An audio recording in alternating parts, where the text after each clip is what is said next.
How we doing, all my Dukes and Duchesses? This is Wilhelm Duke, your Swedish-American rapper. This is the Dukes and Duchesses podcast. I am here with your First Lady of the House of Duke, Candace Elise. Hello. This is episode number 2 of the Dukes and Duchesses podcast. Now, we have more topics than we did last time, and we have some fun topics, very extensive topics to get in with you today. To start off, we have AI in the music industry, or AI in entertainment in general. So to start off, AI in the music industry, we've seen a lot of changes, at least in the visual representation aspect of music. Artists using AI for music videos, artists using AI for cover arts, AI for Reels, TikToks, YouTube, different things like that. We might even start to begin to see a huge influx, right, of AI-generated vocals, AI-generated lyrics, AI-generated beats and instrumentals for, rappers and singers and things like that. But it's very interesting to see the utilization of AI, what artists are utilizing it. It's also very interesting to see the conversations online of what artists are completely rejecting using AI. And I think that more and more we're just going to see different rappers and brands using AI very creatively, very advantageously to, I don't want to say necessarily take huge shortcuts, but they're going to be doing things that will get them from 0 to 100, A to Z. It'll just blow your mind, right? I mean, the things that we do already with AI, at the very least, when it comes to just making a reel, right? I mean, it's pretty incredible. So, Right.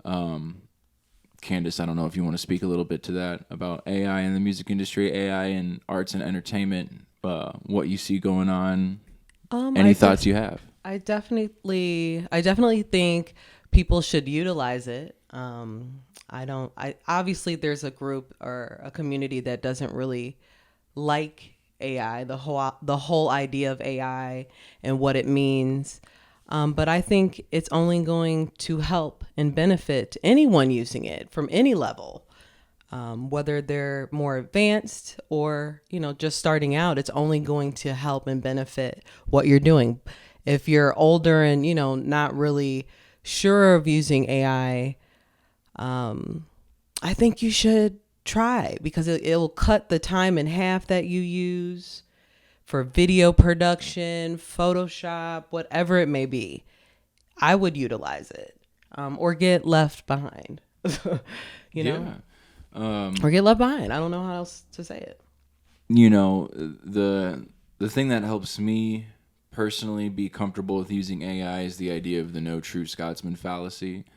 I remember when I first started out in music in 2012, it was, there were all these false ideologies and myths going around, where it was kind of like you weren't a real rapper if you weren't posted on this blog, or if you weren't in with these cliques or crews that were coming up and were popular, or you weren't a real producer if you used loops made by somebody else, or you weren't a real producer if you did this or that. And the idea of the no true Scotsman fallacy is kind of like how if you follow that idea and thought continually down, it's like, all right, well, did you raise the goat and then kill the goat and skin the goat and make the drums? And then once you made the drums, did you make the microphone itself to record the sound? You know what I mean? So it's like, no matter how you get to your end result or product, there's going to be somebody out there that wants to pick it apart and try to be a purist and say, oh, you didn't do it right because you didn't do this. And it took me a long time to kind of get rid of those, again, false ideologies, because it really doesn't matter,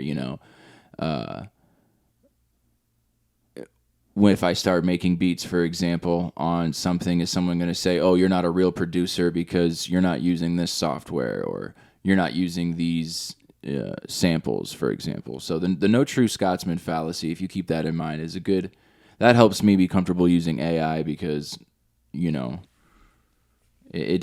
really truly doesn't matter how you get to your end result. However creatively you did it is your creative process, and There's never going to be a completely pure way to do something. Right. And everyone's going to have something negative about your process to say. So, yeah, no true Scotsman fallacy. Check it out. Good. When it comes to utilizing AI and you're a beginner, I would say just research, Google,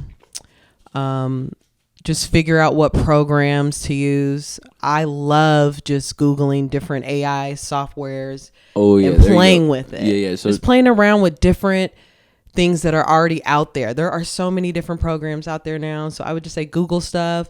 Like, what do you want to see happen? And see if there's like AI, 3D movement software or whatever it may be. Just get on Google and get on that. But yeah, see what's available. There's lots of free or, cost-effective AI resources out there, companies popping up, different, really cool software. So just, go see what's out there to use. All right. Next topic. This is, again, this is episode 2. We're having fun here. We're shaking the dust off, and this is a Wednesday morning. Right. Okay. So, topic number 2. What's more important, networking or building a catalog / portfolio? And again, I will start this one off. I think Candace and I both agree, and Candace will touch on this after myself, but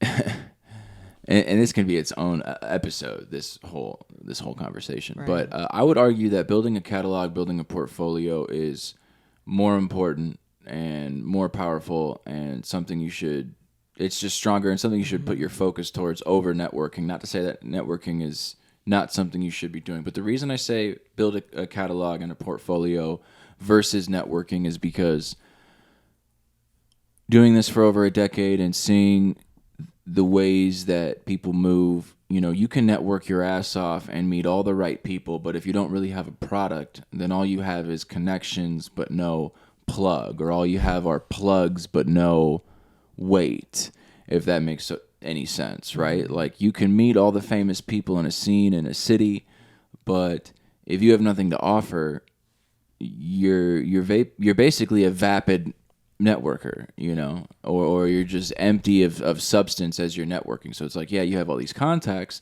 but what do you have to offer the contacts? What do you have to build with the contacts? What do you have that the contacts would think are interesting enough that, they actually want to put you in a position to be bigger than you are, right? Versus if you focus more on building a portfolio, building a catalog, no matter what your network is, and I know we all talk about network equals net worth, right? But if you have a substantial body of work, no matter who you know and what your network is, right, nobody can take away your substantial body of work that you've built, that you've produced, that you've self-published a lot of times, that you've self-distributed, that you've self-released, right? And because when you finally do meet those right people, then they can look at your product and your substantial body of work and your portfolio, your catalog, and they can be like, oh my God, wow. And it can put you in a much better position when you finally get there, and then you'll be a lot more prepared, right? But yeah, that's why I think build portfolio, catalog versus network. Candace would argue first, like to do that first. I think that's important because nowadays, I'm sorry I cut you off there, but I gotta say it before I forget. I would say nowadays you need to have a product, a brand first. Companies don't want somebody that doesn't have anything that they can, let's be real, make money off of. So it is important to build your brand, your catalog. What are you going to be selling or giving to the public, basically? Because if you're networking without anything of your own value or worth, if you don't have a product or if you don't have your own catalog or portfolio, then you're practically, a vapid networker or empty of any substance or of anything of real value to offer. And we've seen a lot in our experience in the Chicago scene and elsewhere, right, that you can network all day long, have all of the famous contacts in your city's industry or scene, but what does that really matter if you're not making any music or producing any songs or putting any towards putting any videos or whatever it is that you do, graphics or other platforms other than IG. Like, yeah, you know what I mean? Like there's YouTube, there's TikTok. Yeah, it's just building more of your brand outside of just one, because you want to be able to connect to audiences that might not be on certain platforms. Started off with AI in the music industry, changes that we've seen, ways that they're utilizing AI. And then we discussed what's more important, network versus building a catalog / portfolio. I think Candace and I both agree that, you know, before you can even worry about meeting who's who or knowing who's who or knowing what's what even, why but not? Also, is that even a thing these days? Like, yes, you can have a big network, right? You can know the right people. But is anybody really putting on anybody outside of their little cliques? Well, right. Well, and that's why... Because I can't tell you how many famous people I've met, and it's like it doesn't work that way. You know what I mean? Right. If somebody wants to put you on, they'll just do it. There's not extra shit and hoops to constantly jump through if you've already shown who you are and your brand and what you bring to the table. If you don't really have anything to bring to the table, I guess networking is the best for you if that's what you feel is the route to go. But I also feel like networking is a thing. It's not completely a thing in the past, but it's like, babe. Sorry. Yeah, because basically, you know, what we've seen in our decade plus here and elsewhere, that if you're networking but you're not actually producing or making anything, then basically you have a Rolodex of contacts, but you have nothing really to offer. So before even focusing on who's out there and who to meet, build something for yourself so that by the time that you meet anyone of substance or worth, you actually are substantial and worth something. Mm-hmm. But that's pretty much it. Candace covered everything else. Right. So, on to the next topic. Let's see. For all of our Dukes and Duchesses. Once again, thank you for joining us, guys. Like, we appreciate you guys coming to episode 2. For our next topic, somebody on the ground in Gaza, a photojournalist that we'd like to highlight. Candace knows a little bit more about this, but yes, take this away, Candace. She's a photojournalist, an activist. She's amazing. I just wanted to shed light on, if you are following the things in Gaza, it is truly heartbreaking. And just one person to follow, I'm just going to quickly say, is to follow Wizard Basan. She is amazing. She is giving you daily, not if not hourly, if not like by the minute, just showing you what's happening right now to the people in Gaza. I pray for them. I give them hope, and it's just so heartbreaking. Like, oh my goodness, to even talk about this right now. But follow her. She's amazing. She's constantly just giving recaps of just everything that's happening on a daily basis, from the hospitals that are being bombed daily, the people that are suffering, snipers, that she's with the children every day. Like, it's insane. So I would definitely say go follow Wizard Basan. Yes, so that's Wizard Basan. That's WIZARD. And I'll have her handle, because her handle's like a different handle, but it's Wizard Basan. But that's WIZARDBISAN. And that's her Wizard handle. Basan. Yeah, that's her IG handle. So go follow Wizard Basan and keep up with her story. Right. What else do we have on the menu today? This one might be a little fun and slower than the other ones. No, it's okay. We're just, this is going to be an interesting podcast because of all the cuts, but, the cuts will just help it to keep it moving and go to A to point Z and 0 to 100. So, very off. Love you. Okay, I gotta cut that out. I love you more. Too. I love you. I gotta cut out all of the BS. Hey, right, I gotta BS in this field. Gotta be all right. BS bullshit or no, bachelors of science. Bachelors of. All right. Next topic. This one is something that's very interesting. Topic number 4: friends and family are not your fan base. This is talked about a lot in any local music and art scene in any city, but especially the Chicago music scene. The idea that friends and family are not your fan base. It's interesting that pretty much every recording artist really high overvalues and really covets the support that they could get from their friends and family. If they don't get it, it crushes them. Right. If they do get it, then it looks like they have more motion or they're bigger than they are because it's their friends and family showing up to their show and not 20 to 40 random new people that are real fans. Right. Not to say that there's a problem with that, but there is a difference between 40 people that are your fans that are not connected to you versus 40 of your friends and family who you've known for years. Well, I just know personally, like when I started doing events, it was always the friends that wanted to get in for free. Of course. And it'd be like $5, y'all. And your friends would be like, hey, get me on that guest list. Or it's the fan is not your friend or your family. That's all I'm saying. And that is real. The one that's going to be consistent with you is that fan over that friend or that family member. Right. And the thing is that the support that you receive from friends and family it's going to always be very different. It's going to depend on circumstance. Right. Every individual case is different. The type of support they receive from their friends and family, whether they get money from their family or whether they're friends, maybe they have a very tight-knit friend group, and so their friends really push them or their music or their sound.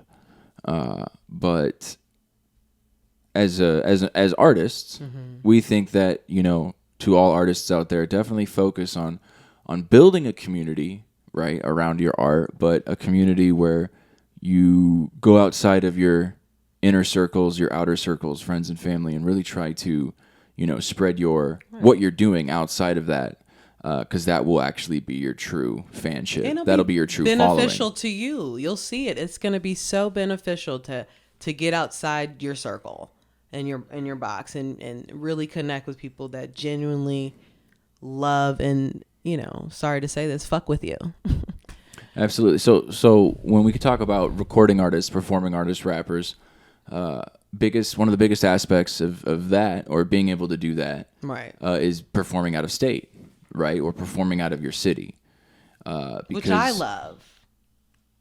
Well, right, because you can perform, you can perform 100 times in your city. Like as a Chicago rapper, I can perform 100 times in Chicago, but it will only be, a drop in a bucket for what it does to build my following versus if I do 100 out-of-state performances in smaller cities, right, around the Midwest, maybe even further, that's really brand expansive, and that's actually really conducive to building a following versus if you're in the same area, in the same region, reoccurring over and over and over again, then you kind of just become a staple of that very specific place and scene. And your work doesn't travel beyond that. Right. But I will say it does help when you move away from your nest. Okay, let me start this again. It does help, I think, when you move away from your nest where you're comfortable. I moved to Austria for 6.5 years. I studied there. I was able to connect with and meet so many amazing people. It did help, especially just getting outside of what I was comfortable with because, oh my goodness, you're the girl from Chicago. You know what I mean? And that's really cool if you're, an artist, you're the artist from Chicago in the middle of Europe. Like, isn't that cool? So I think it does help to get outside your comfort zone and travel and connect with people outside of your nest, your comfort. 100%. Sorry, trying to get Oliver up on this couch. He's being a little right. okay. Finicky. This cat has to be in the middle. There we go. Okay. He constantly, he's our elderly baby. Okay, so Oliver's in between us now. And that was Ollie. That wasn't it. Yeah, get that mic back up, and we'll have have to cut that as well. Okay. Yeah, and just to wrap up the idea of friends, friends and family are not your fan base. Your friends and family, right? If you're trying to be a successful artist that pays the bills and provides a lifestyle and a living for oneself, friends and family can't foot the bill, right? No. Your friends and family cannot provide your salary as an artist. Right. Your salary as an artist has to come from your a fans. More expansive community that is your fans and your community, your true followers, right? Building a cult following, as they say, that pays the bills, right? So, yeah, Dukes, to all the Dukes and Duchesses out there watching, work on building that portfolio, work on building that catalog, and expanding. Oh, okay. See, my cat is just all, and this is literally not me today. I hope I didn't fuck that up. All right. Oh, you're good. I'm just trying to get Oliver to sit down. There he goes. All right, lay down, buddy. Good. Okay. Thanks, Ollie. And let's get this. He fucked that up. It's all good. Okay. All right, and just to wrap that up about so again, get out there, expand. If you have friends and family that support you, great. If not, don't worry about it. They don't. Obviously, your friends and your family are going to support you at some extent, but you cannot get comfortable in that arena with just your friends and your family, coming to your shows. That's great. But who else is really gonna ride with me? And if you have it, be grateful. If you have it, be thankful. Yes, there's a lot of artists. There's a lot of artists out there, successful artists, ones that aren't successful, grinding every day in the trenches. There's a lot of people that lack friends and family supporting them. So if you do have that out there, first of all, you're starting off way further ahead than a lot of people. So be grateful, be thankful. If you have friends and family supporting you, it should be even easier now to get random strangers supporting you. Why? Well, my friends and family support me. So why wouldn't you? So now let's get the world to support you, right? It's the same type of concept. And if you don't have that type of inner circle or that foundation really helping you out, don't worry, because there's people out there that you can connect with, link with, build with, that will support you, that will buy your product, that will propel you to new heights and elevate you. So don't worry. You're going to be a Duke. You're going to be a Duchess. If you feel like one, you already are one. Right. And there is a demographic for you. It doesn't matter what it is. There's a demographic for everyone in this realm. All right. Moving on to that's a great way to wrap that up. We don't have to cut that. That was a great way to wrap that up, Candace. Now, moving on. One of the last topics of today's podcast. The idea of masculinity and femininity, right? This is something very interesting that we wanted to talk about, considering the manosphere and all the red pill guys and what it means to be a real man, a high value man. You got to work out, you got to look like this, you got to make $100,000 a year, you got to make more money. You should have all these standards for women, and a woman can't be like this, and she has to be under the age of 25, and she has to be a virgin, like all these stupid things that these guys, things like the Fresh and Fit podcast, these manosphere guys talk about, that, really I think a lot of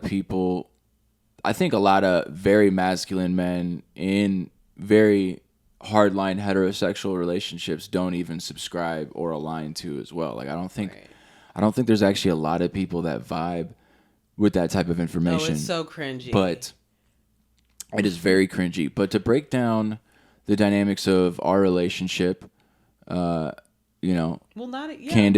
and Duke here, someone could say that, oh, he's a bit more feminine, she's a bit more masculine, and like, what do they mean when they say that? Because like, I'm with a strong woman, right? Well, the thing is that gender roles aren't necessarily binary, right? And not also so black and white, right? But also, if I'm the one that goes out and does certain things for work, and Candace is in the home being a homemaker, then isn't that feminine, and she's feminine and I'm masculine in that sense? Wouldn't that be submissive versus I'm dominant? But because maybe there's a 6-year age difference between us, someone could look at us and be like, oh, well, she's the masculine and dominant Right. one, and he's submissive and feminine. But all that being said, because none of that really matters, it's the idea that if you're becoming an enlightened, developed, elevated human being, you should be comfortable being able to tap into both Both, aspects yes. of your masculine versus your feminine, right? Like for example, Like, can I say for yeah, example? example, For yeah, Candace, example, when I'm not interject. gonna lie. For example, when I was single, I was tapping into my masculine because, you're out there grinding and hustling, and you are out there for yourself. If that makes sense, or how do I word that? Well, a woman has to, yeah, I mean, a woman has to be very masculine when she has to do all the work to survive, Herself. and work. You had to work to pay all the Bills, bills, and then I feel like now that I'm in a long-term committed relationship, and just saying, I feel like now I can be in my feminine a little bit more. sure, You know what sure. I mean? But or for example, Like, you allow me to do that, which I love.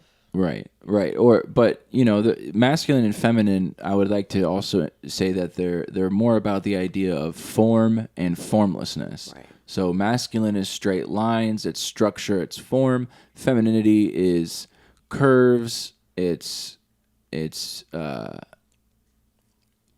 everything in between. It's not it's negative space versus we'll have to cut this as well because now I'm going on a rant. But the masculine is form, the feminine is formlessness, right? And the idea that, for example, Candace being a woman and conducting business in a mostly male space, someone could say that's masculine, and yeah, that's she has to be masculine. Right. She has to tap into a masculine energy in order to In be order to deal with successful, men. in order to deal with men, Yeah. right? Or growing up, the way she looked, very attractive, didn't want a whole lot of energy from dudes, so tapped in a little bit more to your masculine Yeah, if you didn't want and it. your tomboy, Right. to kind of ward off all of that sexual energy and sexual Right. tension, sexual attention that you used to get, which Right. is totally fine. Or for example, I'm a rapper and I'm a singer, and tapping into my feminine to be creative and make records and make Right. music. These are all different things that it's not necessarily one or the other. You're not just masculine and you're not just feminine. Right. Even, if you're in the LGBTQIA community, that's all very spectrum as well, right? And so it's all spectrum. And yeah, am I masculine? 100%. Am I heterosexual masculine male? Yeah. Can I tap into my feminine? And is it completely okay that I can tap into my feminine? And is there anything wrong with that? And should it be, if just because I can tap into my feminine, does that mean anything else? No, I don't think it Right. does. And I don't think it means anything else that Candace can tap into her masculine as a feminine woman. So stop paying attention to these manosphere guys. Right. You know, Oh my goodness! Like the one dude that you showed me a reel, and this guy was like, "Oh, if a woman gives you eye contact, that means she wants it." oh god, That yeah, weird dude. eye So contact cringy. is definitely not a sign, guys. So just because a woman gives you eye contact, Doesn't mean she wants you. don't think that means you can hit on her. Maybe she's being polite. Maybe she's holding the door open for you. Maybe she's checking you out at the counter, not like literally checking you out. I mean like ringing up your groceries, right, and trying to get Right. you out of the way for the next customer. So this isn't that deep. Right. So you don't have to turn everything into a sexual energy. Thing, You don't have to like, turn everything into a sexual energetic situation because it's really not. And honestly, like get you some. Like it it's makes so, people uncomfortable, and you can tell the minute that a guy is just turning something into Right. a flirtating device as opposed to keeping it about what it's supposed to be. But sorry, bringing it back to the idea of the masculine versus the feminine. Candace can tap into her feminine. Candace can tap into her masculine. I can tap into my feminine. I can tap into my masculine. Guys, stop being so scared. It's not that deep. It really isn't. Do you like music? Boom. That's feminine. Uh-oh, are you gay? You know what I mean? Did you hug your girlfriend? Oh my God, are you gay? Did you tap into your feminine? Right. And the funny thing about it is that I guarantee everybody behind closed doors is very feminine. You're tapping in. You're tapping and in. is very, very sentimental and gushy and, like, oh my gosh, do you have a cat? Well, that's gay. You're feminine. Oh, if you have need a cat. dog in order to Did be you hug a real dude. Right. Did you hug your cat this morning? Well, you might be gay. Right. Or you're tapping into your... So, again, these manosphere guys, these red pill guys, they're vapid. Don't listen to them. Tap into Dukes and Duchesses because we're going to teach you very real experiential things that we both know about what it means to be a real man and a real woman. Right. Uncle and auntie right over here. 100%.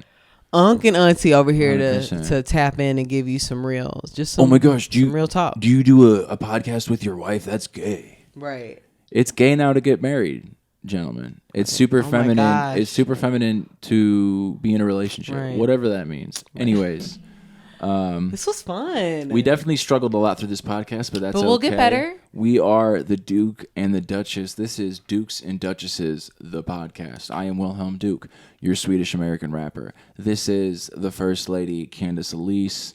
Candace, do you have any closing remarks for all of our Dukes and Duchesses out there and anybody that just wants to feel more regal, royal, proud of themselves, the state of being a king and a queen, or in this case, a duke and a duchess? Candace? I will say talk your shit, be who you are, and spread your wings and let people know what's up. Like, what is your purpose and what are you bringing to the table? Like, we want to know, we want to see it. We want to see you. We don't want to see these goofies that we see on the screen all the time. You know, what they're feeding us to like. We want to see you. We want to see that individuality. We want to see just the uniqueness and the beauty of who you are. And with so much goofiness being shoved down our throats, please believe in yourself. Yes. Please believe in yourself and put yourself out there. There is so much nonsense being published and being thrown in our face all the time. Since we were young. So much nonsense. Since we were young. It's never ending. Because of that, please believe in yourself as an artist, as a creator, as a storyteller. You got this, yeah. As a storyteller, please believe in yourself. They throw so much nonsense. We want to know your story. And and a few more things. Just as a little self-promo, just to let everybody know, in the description, you'll be able to find Candace Elise's art and all of her work that she does as a visual creative, as a designer. That's www.twiggyart.com. That you can find that link in the description. Also, you'll be able to find a link in the description to my music, streaming Wilhelm Duke everywhere. You can find my music everywhere. But if you would like to support me even more financially, please go to my Bandcamp and buy my latest album, Chrome Adrenaline. Do it. Wilhelm Duke music will be linked in the description. Again, I'm the Duke. This is the Duchess. Thank you so much for tuning in, Dukes and Duchesses. We are signing off.